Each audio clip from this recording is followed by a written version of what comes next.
வணக்கம். அதாவது புதுச்சேரியில் ஆண்டுதோறும் அக்டோபர் 21ஆம் தேதி காவலர் நினைவு தினம் கடைபிடிக்கப்படுகிறது. அந்த வகையில் இன்று கோரிமேடு ஆயுதப்படை மைதானத்தில் நடைபெற்ற காவலர் நினைவு தினத்தில் சிறப்பு அழைப்பாளராக முதலமைச்சர் ரங்கசாமி, சபாநாயகர் செல்வம், உள்துறை அமைச்சர் நமச்சிவாயம் ஆகியோர் கலந்து கொண்டனர்.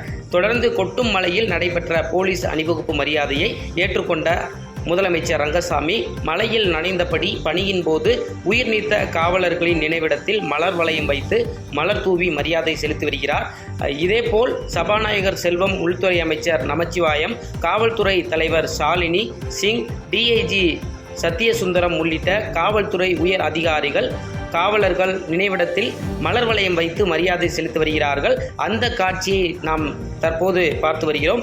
மேலும் பணியின் போது உயிர் நீத்த காவலர்களுக்கு மரியாதை செலுத்தும் விதமாக 3 சுற்றுக்கள் 21 துப்பாக்கி குண்டுகள் முழங்க மரியாதை செலுத்தப்பட்டது.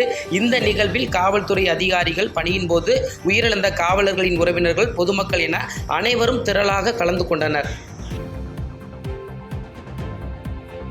செய்திகளை உடனுக்குடன் தெரிந்து கொள்ள கீழ்கண்ட கேபிள் மற்றும் டிடிஹெச் நெட்வொர்க்குகளில் எம்நாடு செய்தி தொலைக்காட்சியை காணுங்கள். பாதகம் செய்பவரை கண்டால் நாம் பயம் கொள்ளலாகாது பாப்பா. மோதி மிதித்துவிடு பாப்பா, அவர் முகத்தில் உமிழ்ந்துவிடு பாப்பா. அண்மை செய்திகளை உடனுக்குடன் தெரிந்து கொள்ள இணைந்திருங்கள் எம்நாடு தொலைக்காட்சியுடன்.